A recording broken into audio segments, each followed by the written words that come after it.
ಐಟಿಗೆ ಶುರುವಾಯ್ತಾ ಕೇಡುಗಾಲ. ಆದಾಯ down, hiring down, project down. ಮುಗಿತಾ tech ಸುವರ್ಣ ಕಾಲ. ನಮಸ್ಕಾರ ಸ್ನೇಹಿತರೆ.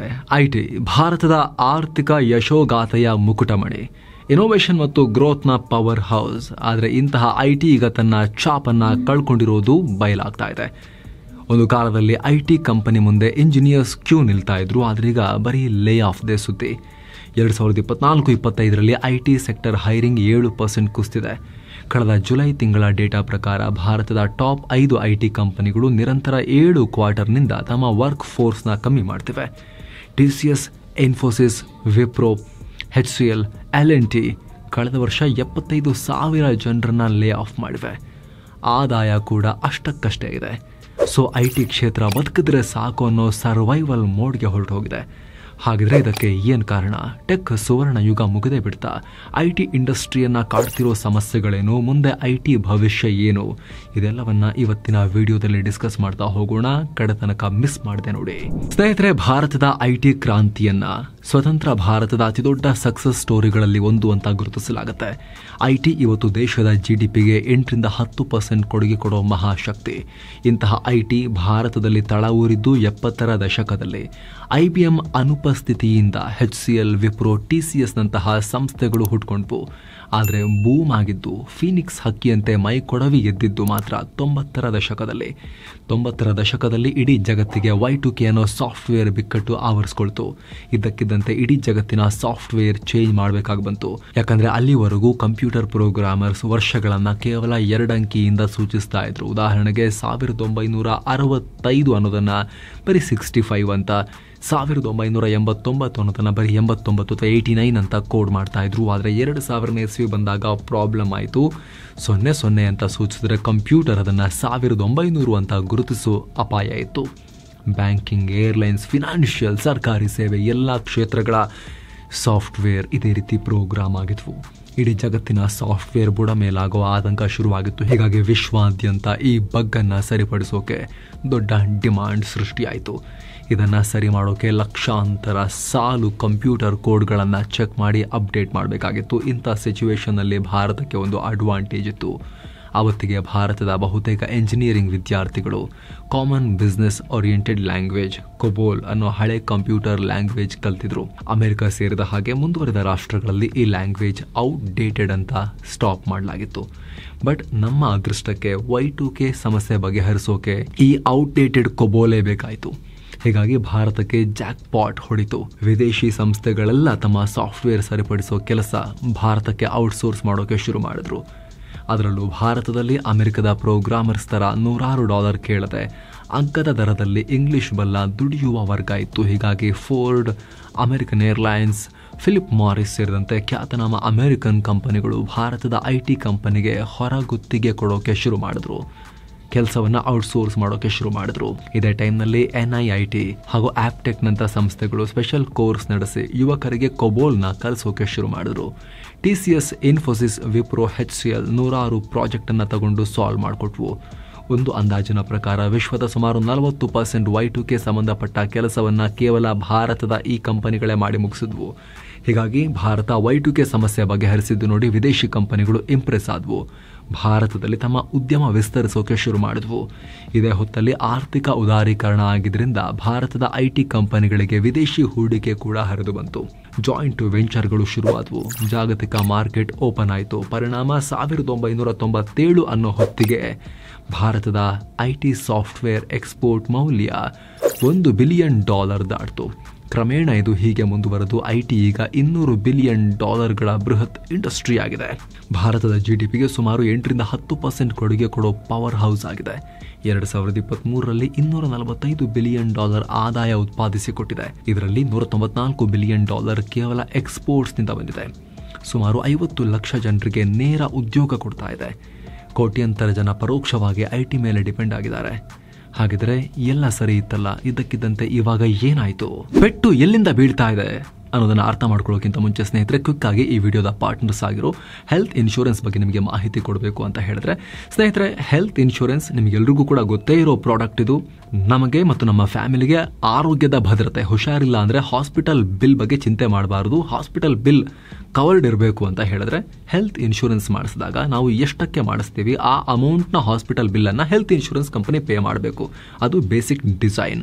ಅದರಲ್ಲಿ ಮತ್ತೆ ಬೇರೆ ಬೇರೆ ಆಡ್ ಆನ್ ಗಳನ್ನ, ಫೀಚರ್ ಗಳನ್ನ ಕೂಡ ನೀವು ಆಡ್ ಮಾಡ್ಕೊಂಡು ನಿಮ್ಮ ಪಾಲಿಸಿಯನ್ನ ಸ್ಟ್ರಾಂಗ್ ಕೂಡ ಮಾಡ್ಕೋಬಹುದು. ಹೆಚ್ಚಿನ ಜನ ಕಂಪ್ನಿ ನಮಗೆ ಕಾರ್ಪೊರೇಟ್ ಇನ್ಶೂರೆನ್ಸ್ ಇದೆ ಅಂತ ಹೇಳಬಹುದು. ಆದ್ರೆ ಸ್ನೇಹಿತರೆ, ಕಾರ್ಪೊರೇಟ್ ಇನ್ಶೂರೆನ್ಸ್ ಅಲ್ಲಿ ಕೆಲಸ ಮಾಡೋ ತನಕ ಮಾತ್ರ ಇರುತ್ತೆ. ಬಿಟ್ಟಿದ್ದೀರಿ, ಬೇರೆ ಕಂಪನಿ ಹೋಗೋಕೆ ಇನ್ನೊಂದು ತಿಂಗಳು ಗ್ಯಾಪ್ ಇದೆ, ಅವಾಗ ಹುಷಾರಿಲ್ಲ ಅಂದ್ರೂ ಕೂಡ ಅದು ಅಪ್ಲೈ ಆಗೋದಿಲ್ಲ, ಅನ್ವಯ ಆಗೋದಿಲ್ಲ. ಆ ರೀತಿ ಸಿಚುವೇಶನ್ ಎದುರಾಗಬಹುದು. ಜೊತೆಗೆ ಪ್ರೈವೇಟ್ ಪರ್ಸನಲ್ ಇನ್ಶೂರೆನ್ಸ್ ಇಟ್ಕೊಳ್ಳೋದು ಯಾವಾಗಲೂ ಕೂಡ ಅನಿವಾರ್ಯ ಮತ್ತು ತುಂಬಾ ಇಂಪಾರ್ಟೆಂಟ್ ಆಗಿರೋ ಸೇಫ್ಟಿ ನೆಟ್ ಅದು. ಜೊತೆಗೆ ಕೆಲವೊಂದು ಕಾಯಿಲೆಗಳಿಗೆ ವೇಟಿಂಗ್ ಪೀರಿಯಡ್ ಕೂಡ ಇರುತ್ತಲ್ಲ, 1 ವರ್ಷ 2 ವರ್ಷ ಅಲ್ಲ. ಹಾಗಾಗಿ ಎಷ್ಟಾಗುತ್ತೆ ಅಷ್ಟು ಬೇಗ ಒಂದು ಹೆಲ್ತ್ ಕವರ್ ಅನ್ನ ನಾವು ನಮ್ಮ ಫ್ಯಾಮಿಲಿಗೆ ಹೊಂದೋದು ವೆರಿ ವೆರಿ ಇಂಪಾರ್ಟೆಂಟ್. ನಿಮ್ಗೆಲ್ಲ ಗೊತ್ತಿರ್ಬೋದು, ನೀವು ಬೇಕಾದ್ರೆ ಓನ್ ರಿಸರ್ಚ್ ಕೂಡ ಮಾಡ್ಬೋದು ಅದರ ಮಹತ್ವ ಏನು ಅಂತ ಹೇಳಿ. ಸೊ ಯಾರ ಹತ್ರ ಇನ್ನೂ ಇಲ್ಲ, ಯಾರೆಲ್ಲ ಕೇವಲ ಕಂಪನಿ ಇನ್ಶೂರೆನ್ಸ್ ಮೇಲೆ ಮಾತ್ರ ಡಿಪೆಂಡ್ ಆಗಿರೋರಿದ್ದೀರಿ, ನೀವು ಕೂಡ ನಿಮ್ಮ ವೈಯಕ್ತಿಕ ಹೆಲ್ತ್ ಇನ್ಶೂರೆನ್ಸ್ ನಿಮಗೆ ನಿಮ್ಮ ಫ್ಯಾಮಿಲಿಗೆ ಮಾಡಿಸೋಕೆ ಡಿಸ್ಕ್ರಿಪ್ಷನ್ ಮತ್ತು ಪಿನ್ ಮಾಡಿರೋ ಕಾಮೆಂಟ್ನಲ್ಲಿ ನಾವು ಲಿಂಕ್ ಅನ್ನು ಕೊಟ್ಟಿರ್ತೀವಿ. ಭಾರತದ ಎಲ್ಲ ಟಾಪ್ ಪ್ರೊವೈಡರ್ಗಳ ಪ್ಲಾನ್ಗಳನ್ನು ಕಂಪೇರ್ ಮಾಡಿ ನೀವು ವಿತ್ ಎಕ್ಸ್ಟ್ರಾ ಆನ್ಲೈನ್ ಡಿಸ್ಕೌಂಟ್ನೊಂದಿಗೆ ನಿಮಗೆ ನಿಮ್ಮ ಫ್ಯಾಮಿಲಿಗೆ ಹೆಲ್ತ್ ಇನ್ಶೂರೆನ್ಸ್ ಅನ್ನ ಮಾಡಿಸಬಹುದು. ಡಿಸ್ಕ್ರಿಪ್ಷನ್ ಅಲ್ಲಿ ಪಿನ್ ಮಾಡಿರೋ ಕಾಮೆಂಟ್ನಲ್ಲಿ ಲಿಂಕ್ ಇದೆ. ಬನ್ನಿ ಈಗ ವರದಿಯಲ್ಲಿ ಮುಂದುವರಿಯೋಣ. ಅಮೆರಿಕಕ್ಕೆ ಪೆಟ್ಟು, ಭಾರತಕ್ಕೆ ಏಟು. ಸ್ನೇಹಿತರೆ, ಅಮೆರಿಕ ಮತ್ತು ಯುರೋಪ್ ಭಾರತದ ಐಟಿ ಕಂಪನಿಗಳಿಗೆ ಅಕ್ಷಯ ಪಾತ್ರಗಳು. ಅದರಲ್ಲೂ ಅಮೆರಿಕವಂತೂ ಐಟಿ ಕಂಪನಿಗಳ ಅನ್ನದಾತ ಅಂದ್ರೂ ಕೂಡ ತಪ್ಪಾಗಲ್ಲ. ಯಾಕಂದ್ರೆ ಭಾರತದ ಐಟಿ ಕಂಪನಿಗಳ 80% ಆದಾಯ ಕೇವಲ ಅಮೆರಿಕದಿಂದಲೇ ಬರುತ್ತೆ. ಆದರೆ ಇತ್ತೀಚಿನ ವರ್ಷಗಳಲ್ಲಿ ಯುದ್ಧ ಮತ್ತಿತರ ಕಾರಣಗಳಿಂದ ಅಮೆರಿಕದಲ್ಲಾಗ್ತಿರೋ ಹಿಂಜರಿತ ಈ ಆದಾಯಕ್ಕೆ ಪೆಟ್ಟು ಕೊಡ್ತಾ ಇದೆ. ಜಾಗತಿಕ ಆರ್ಥಿಕತೆ ಸ್ಲೋ ಆಗಿರೋದ್ರಿಂದ ಅಮೆರಿಕ, ಯುರೋಪ್ ಕಂಪನಿಗಳ ಐಟಿ ಸ್ಪೆಂಡಿಂಗ್ ಕುಸಿದಿದೆ. ಅಮೆರಿಕದ ಕಂಪನಿಗಳು ಕಾಸ್ಟ್ ಸೇವಿಂಗ್ಗೆ ಹೆಚ್ಚು ಮಹತ್ವ ಕೊಡ್ತಾ ಇವೆ. ಹೀಗಾಗಿ ಭಾರತದ ಕಂಪನಿಗಳಿಗೆ ಹೆಚ್ಚು ಹೊಸ ಪ್ರಾಜೆಕ್ಟ್ ಸಿಗ್ತಾ ಇಲ್ಲ. ಅದರಲ್ಲೂ BFSI, ಬ್ಯಾಂಕಿಂಗ್, ಫಿನಾನ್ಸ್, ಇನ್ಶೂರೆನ್ಸ್ ಕಂಪನಿಗಳು ಇವೇ ಭಾರತದ ಕಂಪನಿಗಳ ಜೀವಾಳ. ಅದರ ವಿಪರೀತ ಬಡ್ಡಿದರ, ಇನ್ಫ್ಲೇಷನ್ನಿಂದ ಅಮೆರಿಕ ಮತ್ತು ಯುರೋಪ್ನಲ್ಲಿ BFSIಗಳ ಆದಾಯ ಕುಸಿದಿದೆ. ಇದು ನೇರ ಭಾರತದ ಐಟಿ ಆದಾಯಕ್ಕೂ ಪೆಟ್ಟನ್ನು ಕೊಡ್ತಾ ಇದೆ. ಭಾರತದ ಅತಿದೊಡ್ಡ ಐಟಿ ಕಂಪನಿ TCSನ ಉತ್ತರ ಅಮೆರಿಕದಿಂದ ಬರೋ ಆದಾಯ ನಿರಂತರ 5ನೇ ಕ್ವಾರ್ಟರ್ನಲ್ಲಿ ಕುಸಿದಿದೆ.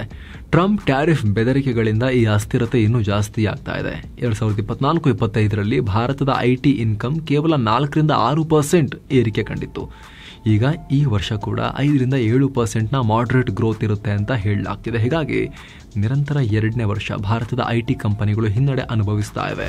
ಅಗ್ಗದ ಪ್ರತಿಸ್ಪರ್ಧೆ, ವಿಯೆಟ್ನಾಂ ಹೊಡೆತ. ಸ್ನೇಹಿತರೆ, ಈಗ ಆಲ್ರೆಡಿ ಹೇಳಿದ ಹಾಗೆ 90-2000 ದಶಕದಲ್ಲಿ ಭಾರತದ ಐಟಿ ಬೂಮ್ ಆಗಿದ್ದು ಚೀಪ್ ಲೇಬರ್ನ ಅಡ್ವಾಂಟೇಜ್ನಿಂದ.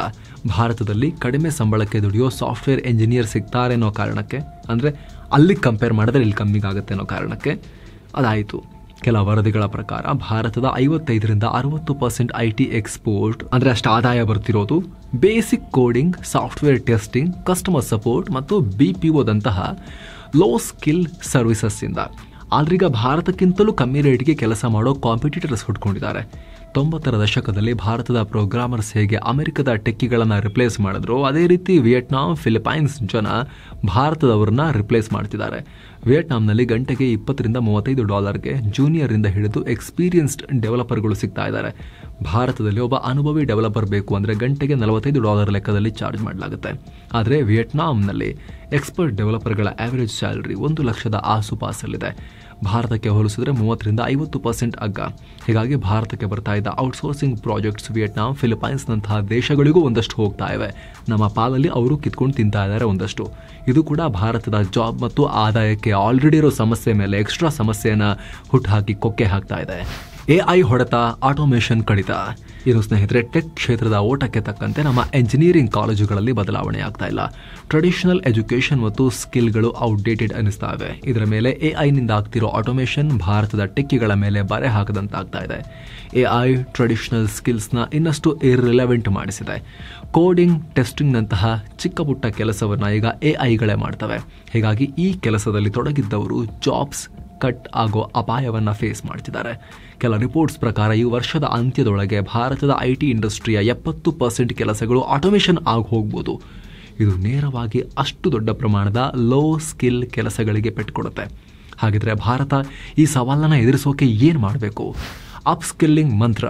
ಸ್ನೇಹಿತರೆ, ನಮಗೆ ಜಾಗತಿಕ ಪಾಲಿಟಿಕ್ಸ್ನೇ ಚೇಂಜ್ ಮಾಡಿ ಅಮೆರಿಕದಲ್ಲಿ ಆದಾಯ ಹೆಚ್ಚು ಮಾಡೋಕ್ಕಂತೂ ಆಗಲ್ಲ. ಅವ್ರು ನಮಗೆ ಹೆಚ್ಚು ಆರ್ಡರ್ ಕೊಡಲಿ, ಆ ರೀತಿ ಮಾಡೋಕ್ಕೂ ಆಗಲ್ಲ. ಆದರೆ ನಮ್ಮ ಕೈಯಲ್ಲಿ ಏನು ಸಾಧ್ಯ ಅದನ್ನು ನಾವು ಮಾಡಬೇಕು. ಫ್ಯೂಚರ್ನಲ್ಲಿ IT ಇನ್ನಷ್ಟು AI ಇನ್ನಷ್ಟು ಅಡ್ವಾನ್ಸ್ ಟೆಕ್ನಾಲಜಿಗಳ ಕಡೆಗೆ ಮುಖ ಮಾಡುತ್ತೆ. ಹೀಗಾಗಿ AI, block chain, machine learning, data analytics, cloud computing ಕ್ಷೇತ್ರದಲ್ಲಿ ಸ್ಪೆಷಲೈಸ್ಡ್ ಸ್ಕಿಲ್ ಹೊಂದಿರೋರ ಡಿಮಾಂಡ್ ಹೆಚ್ಚಾಗುತ್ತೆ. ರುಟೀನ್ ಜಾಬ್ಗಳಿಂದ ಕಾಂಪ್ಲೆಕ್ಸ್ ಮತ್ತು ಹೈಲಿ ಸ್ಕಿಲ್ಡ್ ಪೊಸಿಷನ್ನಲ್ಲಿ ಕೆಲಸ ಮಾಡೋರು ಬೇಕಾಗುತ್ತೆ. ಹೀಗಾಗಿ ಈ ಕೆಲಸಗಳಿಗೆ ನಾವು ಸನ್ನದ್ಧರಾಗಬೇಕು ಆಸ್ ಎ ನೇಷನ್. ಇದಕ್ಕಾಗಿ ಮೊದಲು ನಮ್ಮ ಕಾಲೇಜುಗಳ ಪಠ್ಯ ಬದಲಾಗಬೇಕು. ಕಾಲೇಜಿನಲ್ಲಿ ಹೇಳೋದಕ್ಕೂ ಇಂಡಸ್ಟ್ರಿ ಡಿಮಾಂಡ್ಗೂ ಸಂಬಂಧನೇ ಇಲ್ಲ ಅನ್ನೋ ರೀತಿ ಆಗಿ ಹೋಗಿದೆಯಲ್ಲ, ಚೇಂಜ್ ಆಗಬೇಕು. ಪ್ರತಿ ವರ್ಷ ನಮ್ಮಲ್ಲಿ 15 ಲಕ್ಷ ಎಂಜಿನಿಯರ್ಸ್ ಪಾಸ್ಔಟ್ ಆಗ್ತಾರೆ. ಆದರೆ ಅದರಲ್ಲಿ 22ರಿಂದ 60% ಜನ ಮಾತ್ರ ಎಂಪ್ಲಾಯಬಿಲಿಟಿ ಹೊಂದಿರ್ತಾರೆ. ಅಂದರೆ ಕೆಲಸಕ್ಕೆ ಅವ್ರನ್ನ ಹಾಕಬಹುದು, ಆ ರೀತಿ ಇರ್ತಾರೆ ಅಂತ ಭಾರತದ IT ಕಂಪನಿಗಳೇ ಓಪನ್ ಆಗಿ ಹೇಳ್ತಾ ಇದ್ದಾವೆ. ಹೀಗಾಗಿ ಕಾಲೇಜುಗಳಲ್ಲಿ ದೊಡ್ಡ ಮಟ್ಟದ ಬದಲಾವಣೆ ಆಗಬೇಕು. ದೊಡ್ಡ ಮಟ್ಟದಲ್ಲಿ ಅಪ್ಸ್ಕಿಲ್ಲಿಂಗ್ ಮತ್ತು ರೀಸ್ಕಿಲ್ಲಿಂಗ್ ಆಗಬೇಕು. ಟೀಚಿಂಗೇ ಚೇಂಜ್ ಆಗಬೇಕು. ಟೀಚ್ ಮಾಡೋರ ಸ್ಕಿಲ್ಸ್ ಕೂಡ ಅಪ್ಸ್ಕಿಲ್ಲಿಂಗ್ ಆಗಬೇಕು. ಅಲ್ಲದೆ IT ಕಂಪನಿಗಳು ಕೂಡ ವ್ಯಾಪಕವಾಗಿ ಟ್ರೈನಿಂಗ್ ಪ್ರೋಗ್ರಾಮ್ ಮೇಲೆ ಹೂಡಿಕೆ ಮಾಡಬೇಕು. ತಮ್ಮ ಅಪ್ಸ್ಕಿಲ್ಲಿಂಗ್ ಬಜೆಟ್ನ 15ರಿಂದ 20%ಗೆ ಏರಿಕೆ ಮಾಡಬೇಕು ಅಂತ ಹೇಳ್ತಾರೆ. ಜೊತೆಗೆ ಬರೀ ಸರ್ವಿಸ್ ಮೇಲೆ ಡಿಪೆಂಡ್ ಆದರೆ ಸಾಕಾಗಲ್ಲ, ಸಾಫ್ಟ್ವೇರ್ ಪ್ರಾಡಕ್ಟ್ ನಿರ್ಮಾಣದ ಕಡೆಗೆ ಶಿಫ್ಟ್ ಆಗಬೇಕು. ಇದಕ್ಕೆ R&D ಅತ್ಯಂತ ಅವಶ್ಯಕ ಆಗುತ್ತೆ. ಇನೋವೇಷನ್, ಫಂಡಿಂಗ್ ಮತ್ತು ಸರ್ಕಾರದಿಂದ ಪಾಲಿಸಿ ಸಪೋರ್ಟ್ ಬೇಕಾಗುತ್ತೆ. ಆಗ ವಿಯೆಟ್ನಾಂ ಅಷ್ಟೇ ಅಲ್ಲ, ಅಮೆರಿಕ, ಚೈನಾಗೂ ನಮ್ಮನ್ನ ಏನೂ ಮಾಡೋಕ್ಕಾಗೋದಿಲ್ಲ. ಸೊ ಫ್ರೆಂಡ್ಸ್, ಇದಾಗಿತ್ತು IT ಕ್ಷೇತ್ರ ಸದ್ಯಕ್ಕೆ ಫೇಸ್ ಮಾಡ್ತಿರೋ ದೊಡ್ಡ ಸಮಸ್ಯೆ, ಲೇ ಆಫ್ ಅನ್ನೋ ಭೂತ. ಓವರ್ ಆಲ್ ಪ್ರಾಬ್ಲಮ್ ಏನು ಎಲ್ಲವನ್ನ ಸ್ವಲ್ಪ ಅನಲೈಸ್ ಮಾಡೋ ಪ್ರಯತ್ನ. ಇದಕ್ಕೆ ಸಂಬಂಧಪಟ್ಟಂತೆ ನಿಮ್ಮ ಒಪಿನಿಯನ್ ಏನು ಅದನ್ನು ಕಾಮೆಂಟ್ ಮಾಡಿ ತಿಳಿಸಿ ಸ್ನೇಹಿತರೆ. ಜೊತೆಗೆ ಆಗಲೇ ಹೇಳಿದ ಹೆಲ್ತ್ ಇನ್ಶೂರೆನ್ಸ್ ಬಗ್ಗೆ ಕ್ವಿಕ್ ರಿಮೈಂಡರ್, ಆಸಕ್ತರು ಡಿಸ್ಕ್ರಿಪ್ಷನ್ನಲ್ಲಿ ಪಿನ್ ಮಾಡಿರೋ ಕಾಮೆಂಟ್ನಲ್ಲಿ ಲಿಂಕ್ ಇದೆ, ಕ್ಲಿಕ್ ಮಾಡೋ ಮೂಲಕ ನಿಮ್ಮ ಏಜ್ಗೆ, ನಿಮ್ಮ ಫ್ಯಾಮಿಲಿ ಮೆಂಬರ್ ಸಂಖ್ಯೆಗೆ ಏನು ಪ್ರೀಮಿಯಮ್ಗೆ ಏನು ಕವರೇಜ್ ಸಿಗುತ್ತೆ, ಏನು ಕಾಸ್ಟ್ ಆಗುತ್ತೆ ಅದೆಲ್ಲವನ್ನು ಚೆಕ್ ಮಾಡಿ ನಿಮಗೆ ಸೂಕ್ತ ಎನಿಸಿದ ಕಂಪನಿಯ ಪ್ಲಾನ್ನಲ್ಲಿ ಅಪ್ಲೈ ಮಾಡಿ ನೀವು ಕೂಡ ತಗೋಬಹುದು. ಡಿಸ್ಕ್ರಿಪ್ಷನಲ್ಲಿ ಪಿನ್ ಮಾಡಿರೋ ಕಾಮೆಂಟಲ್ಲಿ ಲಿಂಕ್ ಇದೆ. ಆಸಕ್ತರು ಮಿಸ್ ಮಾಡಿದೆ ಚೆಕ್ ಮಾಡಿ. ಮತ್ತೆ ಭೇಟಿ ಆಗ್ತಿರೋಣ. ನಮಸ್ತೆ.